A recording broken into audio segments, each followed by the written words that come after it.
nightly business report. Good evening.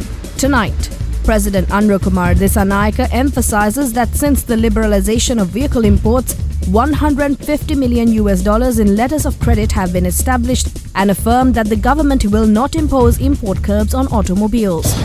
In February, the central bank maintained its foreign currency acquisition, absorbing $70.3 million after collecting $78.3 million and making small sales of $8 million.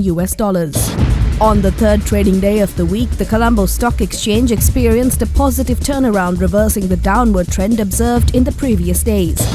And US stocks declined, contributing to the largest sell-off in months as investors expressed concern about the effects of the latest tariff threats on the global economy. From Studio 24, here's Anuradhi Vikramasinghe. Good evening and thank you for joining us. President Kumar Dissanayake confirmed that the government will not reintroduce import controls on vehicles, highlighting that $150 million in letters of credit have been opened since the liberalization of vehicle imports. President Kumar Dissanayake reassured the public that the government will not reintroduce vehicle import controls despite concerns about policy reversals. He revealed that $150 million in letters of credit had been opened for vehicle imports as of February 10th. Speaking at the 26th anniversary of the Chamber of Young Lankan Entrepreneurs, Dissanayake emphasized that the liberation of vehicle imports was a part of the strategic, well-thought-out plan. He assured that the government closely monitors vehicle imports data daily to avoid any negative impacts on the economy. The president also attributed that the rising prices of vehicles to the depreciation of the rupee and higher cost in exporting countries rather than taxation. He also emphasized the need to continue the International Monetary Fund program to restore confidence in Sri Lanka's banking system. Lastly, he pointed out that the vehicle imports had peaked in 2018 and 2019, but restrictions were implemented to protect the economy. Sri Lanka will begin a feasibility study on a multimodal logistics hub which will include railway tracks with assistance from the Asian Development Bank. The study aims to evaluate the potential of creating a cargo hub with integrated rail infrastructure. Deputy Minister of Ports and Aviation Janitha Ruwankodituwaku made the announcement in Parliament, highlighting the importance of the project for logistics development. The ADB will fund the feasibility study to assess the viability of the project. Additionally, an inland dry port will be established to alleviate congestion at the main port. This dry port is also expected to reduce traffic in Colombo City, easing transportation challenges. The central bank continued its foreign currency buying spree in February this year, absorbing $70.3 million after collecting $78.3 million and making minimal sales of $8 million. The Central Bank of Sri Lanka continued its foreign currency purchasing spree in February of this year, collecting $78.3 million from the domestic foreign exchange market. However, net purchases for the month were $70.3 million due to $8 million in sales to support the currency.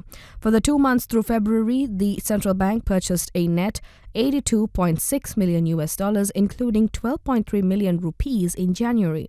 The central bank plans to purchase at least $2.65 billion from November 2024 to December 2025 to strengthen foreign reserves. In 2024, the central bank purchased a record $2.85 billion in foreign currency, surpassing $1.89 billion purchased in 2023.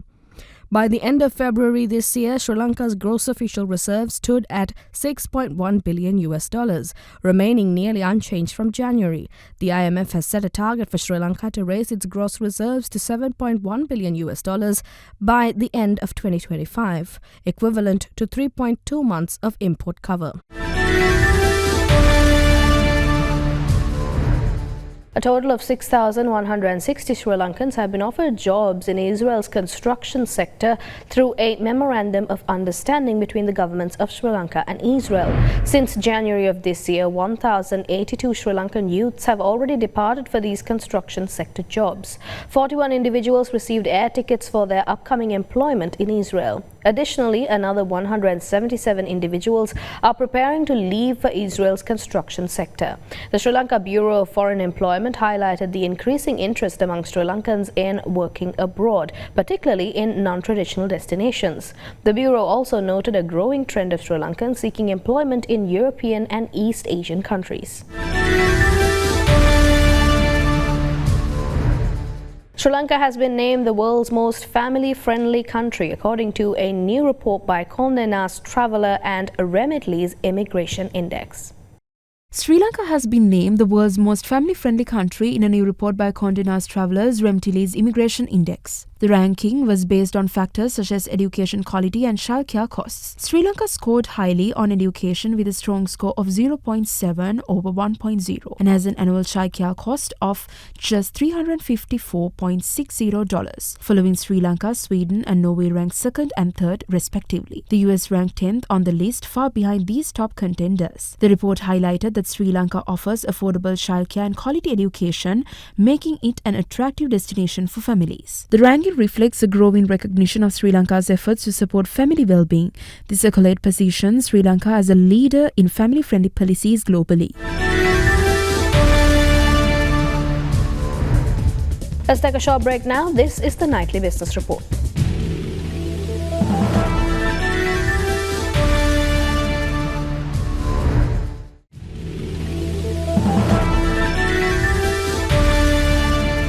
Welcome back to the Nightly Business Report. On the third trading day of the week, the Colombo Stock Exchange saw an upward momentum, reversing the downward trend from previous days. Both the All-Share Price Index and S&P SL20 indices experienced an increase compared to the previous day. For further insights on this, we speak with Akna Tennekun from First Capital Holdings.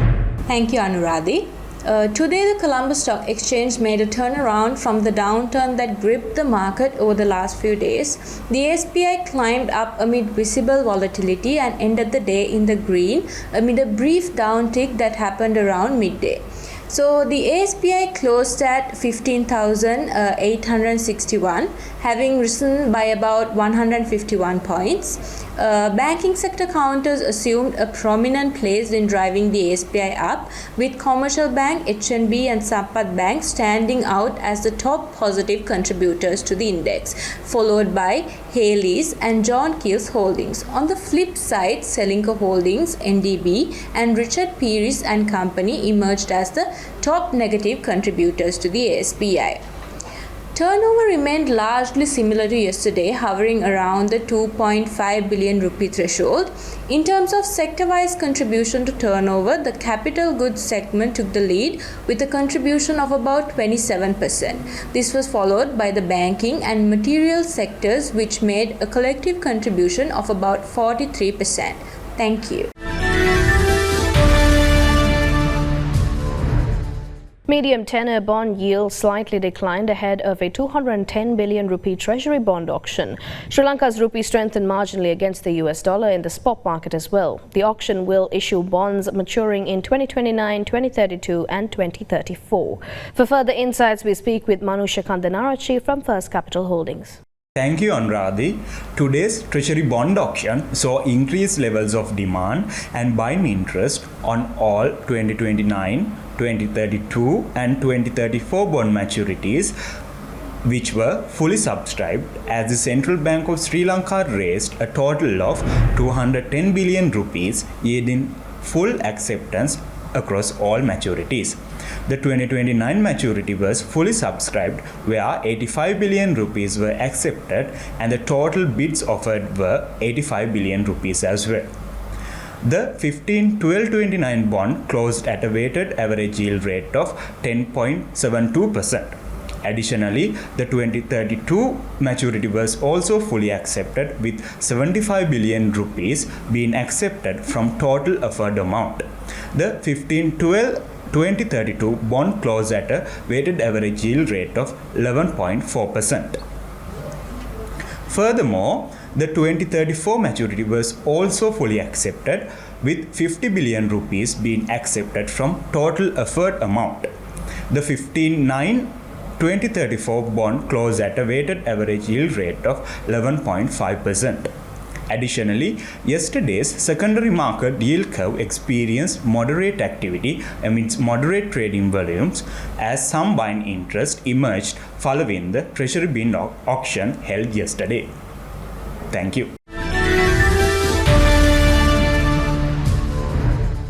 Gold prices remained steady in Asian trading today as investors awaited a key inflation report. Spot gold was unchanged at $2,911.17 per ounce, reflecting market caution.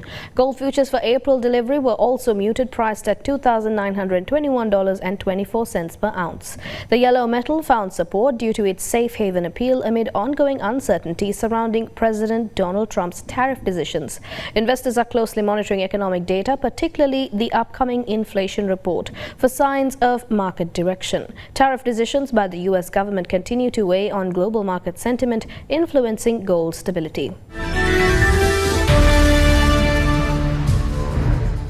Oil prices edged higher today, buoyed by a weaker dollar, though concerns over a potential U.S. economic slowdown and the impact of tariffs on global growth capped further gains. Brent futures rose by 0.7% to $70.07 a barrel, while U.S. West Texas Intermediate crude gained 0.8%, reaching $66.77 a barrel. Despite the weakening economic outlook, oil prices held steady, reflecting robust near-term demand for crude. The dollar index dropped 0.5% to fresh 2025 lows yesterday, making crude more affordable for buyers in other currencies, providing additional support to oil prices. However, market watchers remain cautious as ongoing trade tensions and global economic concerns continue to shape the market's outlook. The Sri Lankan rupee remained largely steady against the US dollar at commercial banks today, maintaining a similar position to yesterday. According to commercial bank data, the buying rate of the US dollar has slightly decreased while the selling rate remains unchanged. Let's take a closer look at how the Sri Lankan rupee is performing against other major global currencies.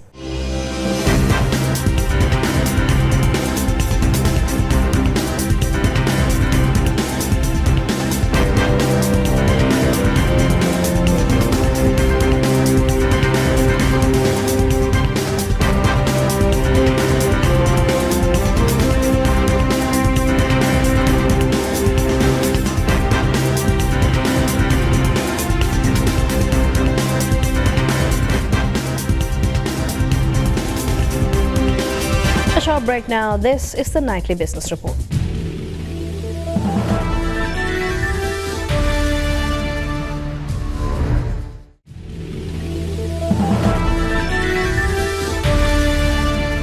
Welcome back. Cube Networks, an Australian IT services provider, has upgraded its membership to corporate member of FITIS from 2025, reinforcing its commitment to improving Sri Lanka's digital infrastructure and supporting local IT professionals. Cube Networks, an Australian IT services provider, has upgraded to corporate member status for FITIS from 2025. The company offers a range of digital infrastructure solutions, including connectivity, cloud computing, and security, partnering with global tech providers. Through its involvement with FITIS, Cube Networks aims to support Sri Lanka's digital transformation and business modernization efforts. The company is also dedicated to fostering local talent by offering job opportunities and career development programs to Sri Lankan IT professionals. Cube Networks' presence in Sri Lanka allows professionals to work on international projects, gaining exposure to global IT practices. Mr. Trushan Handy, Country Director for Sri Lanka, will lead the company's local efforts and collaborations. As a FITIS corporate member, Cube Networks will engage in industry events and policy discussions, further contributing to Sri Lanka's ecosystem. George Stewart & Co., Sri Lanka's oldest mercantile establishment, has become a strategic partner of the Commonwealth Enterprise and Investment Council. This partnership was formalized during the recent visit of Lord Swire, the Deputy Chairman of CWEIC, to Sri Lanka.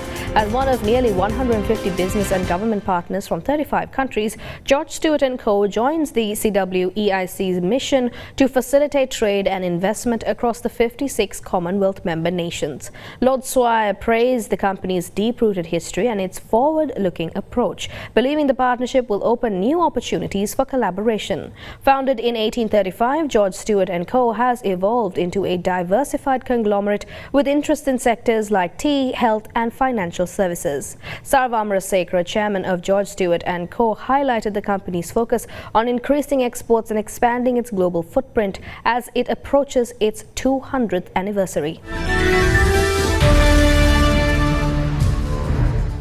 SDB Bank, the only private development bank in Sri Lanka, has demonstrated remarkable resilience and financial strength at the end of the 2024 financial year, achieving a profit after tax of 410 million rupees.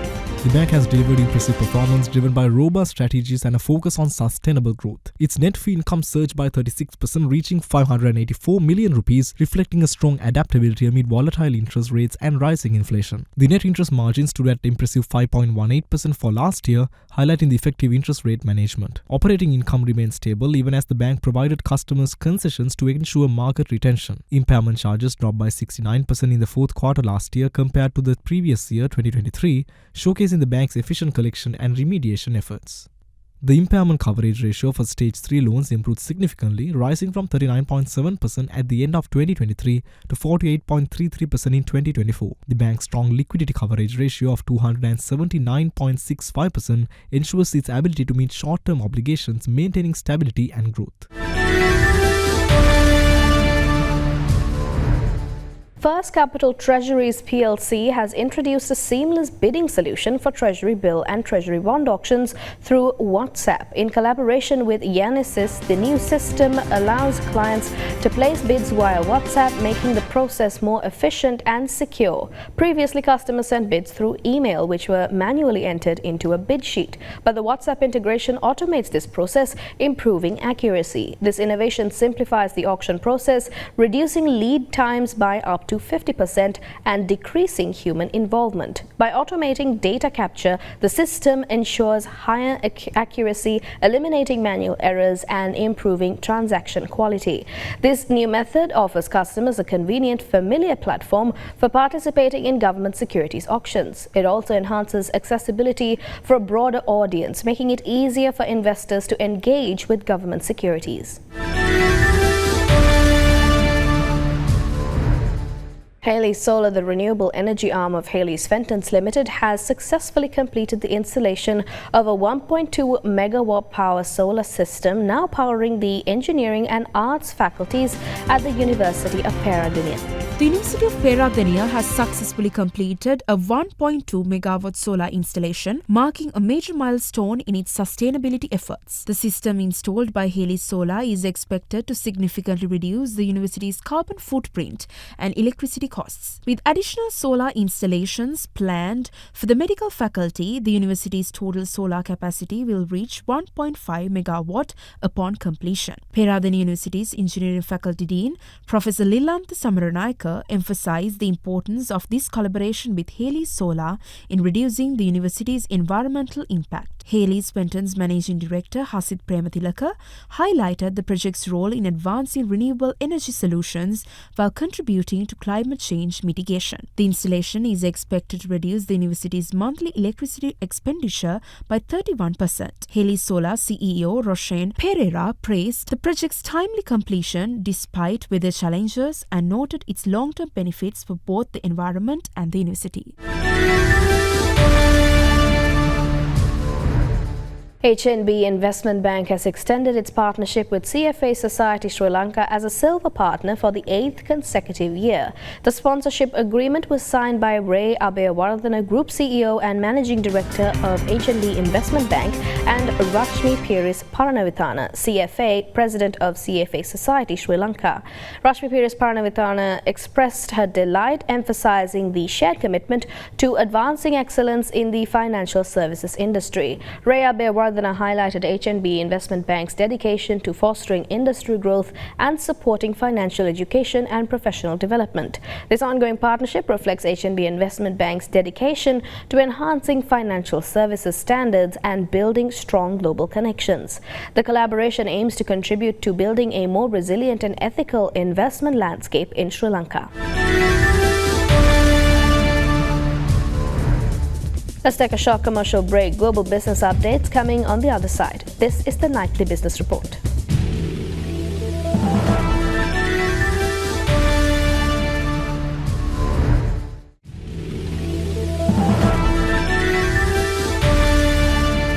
Welcome back to the Nightly Business Report. Asian stocks were mixed today, with equities in Australia and Malaysia leading losses amid renewed uncertainty over US President Donald Trump's trade policies. South Korea's Kospi jumped 1.6%, driven by a rebound in tech giants Samsung Electronics and SK Hynix Incorporated. Japan's Nikkei 225 edged 0.3% higher after falling to a 6-month low in the previous session, while the Topix rose 0.9%. Futures for India's Nifty 50 rose 0.2%, and in China, the Shanghai Composite dipped 0.2%. The Shanghai Shenzhen CSI 300 index lost 0.3%. Malaysia's KLCI index dropped 1.5%, while Australia's S&P ASX 200 index slipped 1.3%. Global market sentiment remains cautious as trade tensions and economic concerns weigh on investor confidence.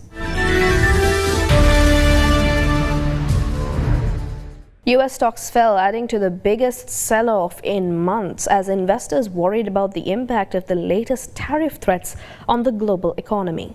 U.S. stocks added to the biggest sell-off in months on Tuesday, with the Dow dropping more than 1%, the S&P 500 shedding 0.75%, and the Nasdaq losing about 0.2%. Trading was volatile following conflicting tariff updates that have sparked fears of a potential recession. The S&P 500, which briefly went into correction territory on Tuesday, is down nearly 3.5% over the past 2 sessions, its largest drop since early August. Among individual movers, Kohl's forecast a bigger than expected drop in annual comparable sales, sending the retailer's shares plummeting more than 24%. Dick's Sporting Goods dropped more than 5.5% after the retailer forecast downbeat annual results. Shares of American Airlines slumped more than 8%, and Delta stumbled over 7% after both carriers gave disappointing first-quarter forecasts. And Citigroup became the latest brokerage to revise its stance on U.S. stocks, downgrading its recommendation to neutral. Europe's top car maker Volkswagen said it expects at best a slight increase in its 2025 operating profit margin, joining rivals in giving a muted outlook for the year ahead as the sector battles weak demand, high costs and rising trade tensions. Volkswagen has offered a wary outlook for the year. Europe's top car maker said Tuesday that profit margins would be in a range roughly similar to last year.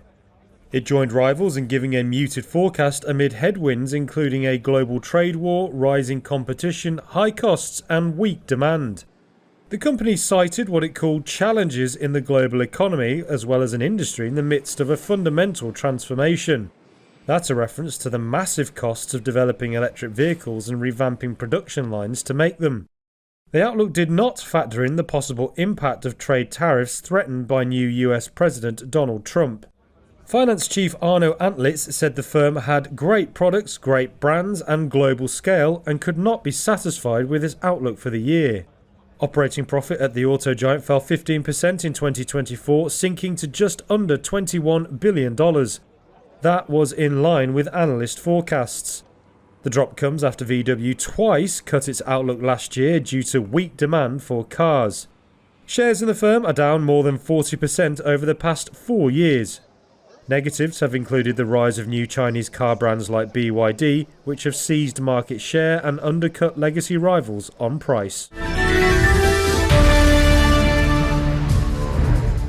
Well, that's all from us here at the Nightly Business Report for tonight. We'll see you again with the latest on Friday. Until then, I'm Anuradhi Vikramasinghe. Thank you very much for watching. Have a good night.